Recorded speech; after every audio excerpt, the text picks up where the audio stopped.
Ika-74 na kabanata, sa pagpapatuloy. Makikita ang malakas at nagngangalit na hangin na humahampas sa ating bida, pinalilipad ang kanyang buhok at leleyan ng damit.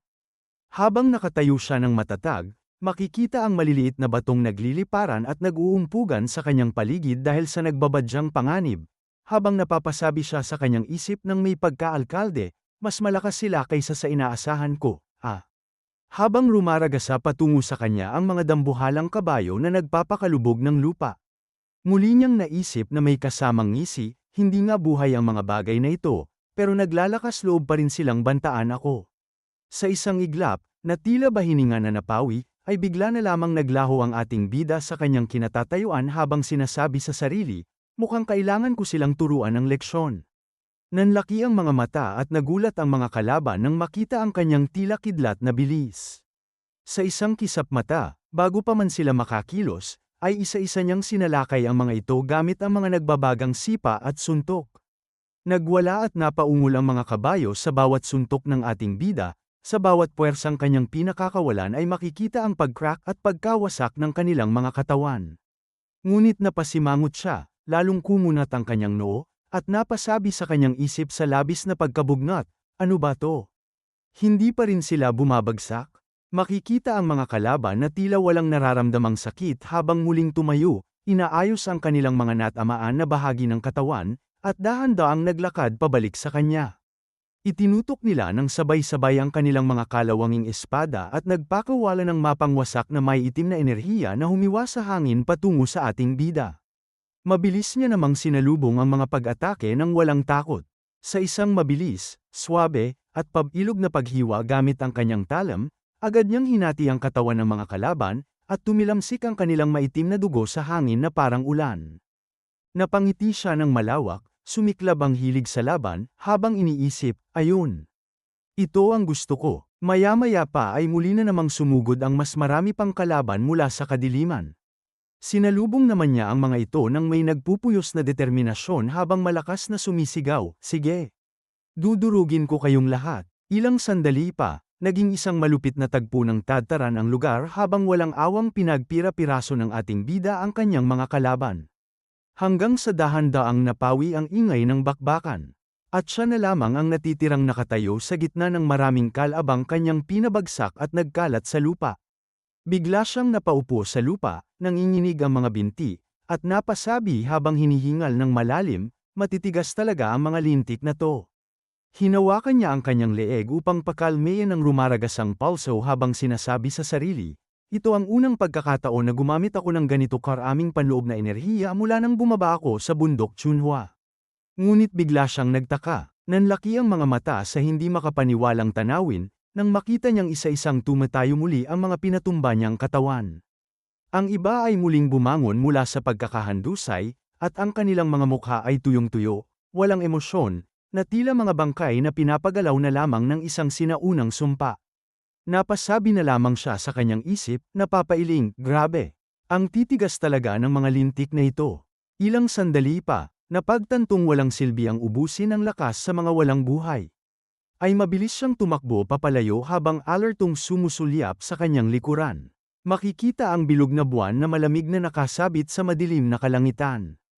Habang naglalakad sa ilalim ng liwanag nito, biglang naalala ng ating bida ang sinabi ng isa niyang master noong magkasama silang nakaupo sa isang malaking bato malapit sa umaagos na ilog.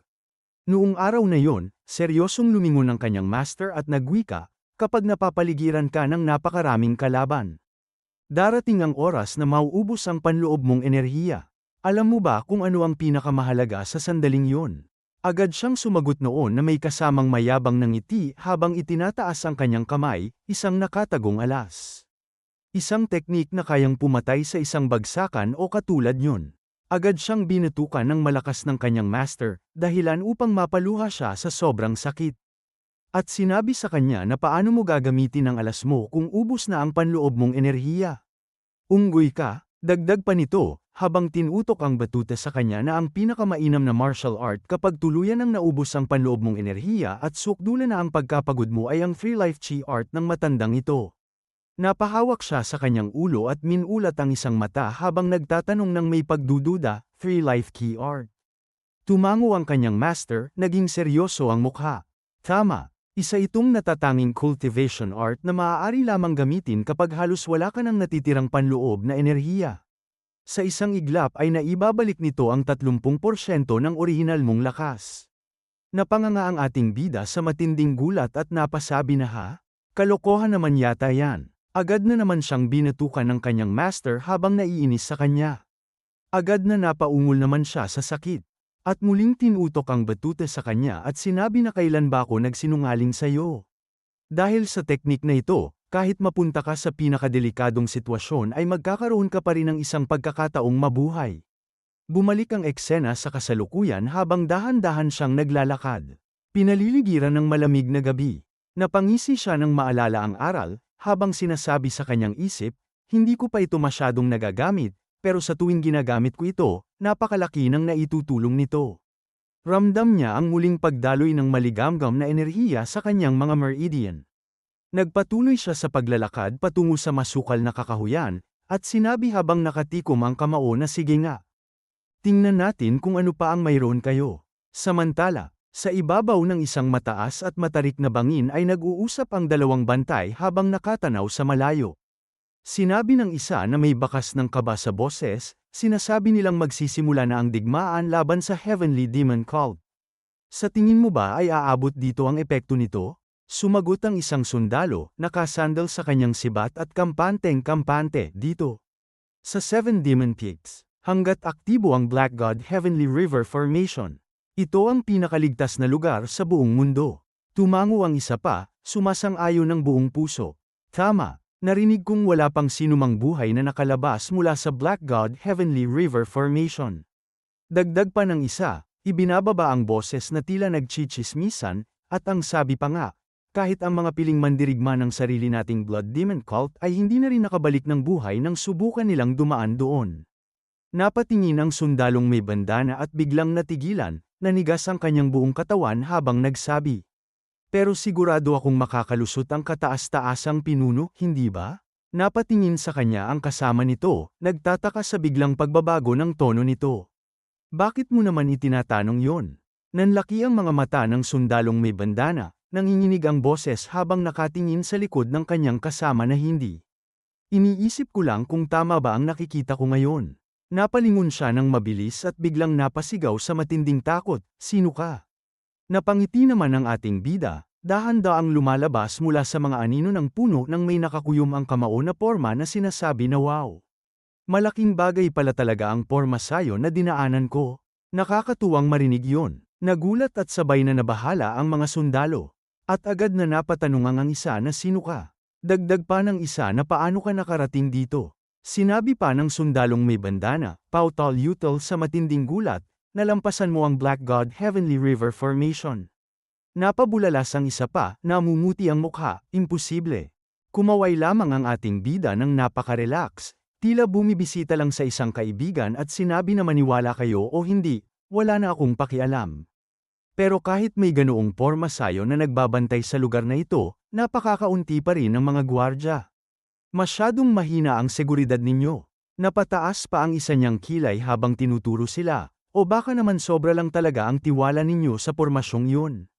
Muling nagtanong ang isang sundalo, pilit pinatitigas ang boses kahit nanginginig ang mga tuhod. Bakit ka pumunta rito? Ngumiti ang ating bida ng may kahulugan. Malinaw naman siguro, para ang kinin ang lugar na ito. At sa nakikita ko ngayon, parang akin na nga ito. Nagkatinginan ang dalawang sundalo, nababasa ang takot sa mata ng bawat isa. Habang nakangiti, sinabi pa ng ating bida ng may malambing ngunit mapanganib na tono, sige. Sumuko na lang kayo, unahin ninyong alisin ang pormasyong yun para makadaan ang iba ko pang kasama. Napakunot noo ang isang sundalo, naguguluhan. Wala kaming kakayahang alisin yun. Mahigpit na ikinuyom ng ating bida ang kanyang kamao, nagpalutong ng mga kasukasuan na nagpadilim sa atmosfera. Ibig mong sabihin, kailangan ko pang magpakitang gilas para maniwala kayo? Nagmamadaling sumagot ang sundalo, itinaas ang mga kamay tanda ng pagsuko. Seryoso ako, nariyan na ang Black God Heavenly River Formation bago pa man naitayo ang kuta na ito. Hanggang ngayon ay wala pang nakakaalam kung sino ang misteryosong lumikha nito. Dagdag pa ng isa, sumasabat sa takot na baka masaktan, tama. Ang dahilan kung bakit itinayo ang kuta rito ay dahil narito na noon pa man ang pormasyong iyon upang magsilbing proteksyon. Napataas ang isa pang kilay ng ating bida, tinitimbang ang impormasyon. Talaga, kung ganoon, may isa pa akong tanong. Bakit itinayo ang lugar na ito kung pormasayon lang naman pala ang nandito noon? Napatingin sa gilid ang sundalo, nag-aalangan na ay lahad ang pinakamalalim na lihim ng kanilang sekta. Iyon ay, ngunit agad siyang pinutol ng ating bida gamit ang isang matalim na titig na nagpatahimik sa dibdib ng bantay na sinabi na abala akong tao. Kaya magsabi ka na lang ng totoo kung ayaw mong matulad sa mga nasa ibaba. Napabuntong hininga ang sundalo bago sumagot sa bagsak na tono na itinayo ito ng Blood Demon. Nang kataas-taas ang pinuno, upang maaga ang kabuuang kontrol sa Heavenly Demon Cult. Napangisi ang ating bida, nagniningning ang mga mata sa tagumpay at sinabi dito na gaya nga ng inaasahan ko. Ibig sabihin, ang lihim ng Blood Demon ay nakatago rito, tama? Nagkatinginan ang dalawang sundalo, batid na wala na silang kawalan, habang nakangiti lamang ang ating bida sa kanila nang may nagbabadyang plano. At dito na nga nagtatapos ang ika-74 na kabanata.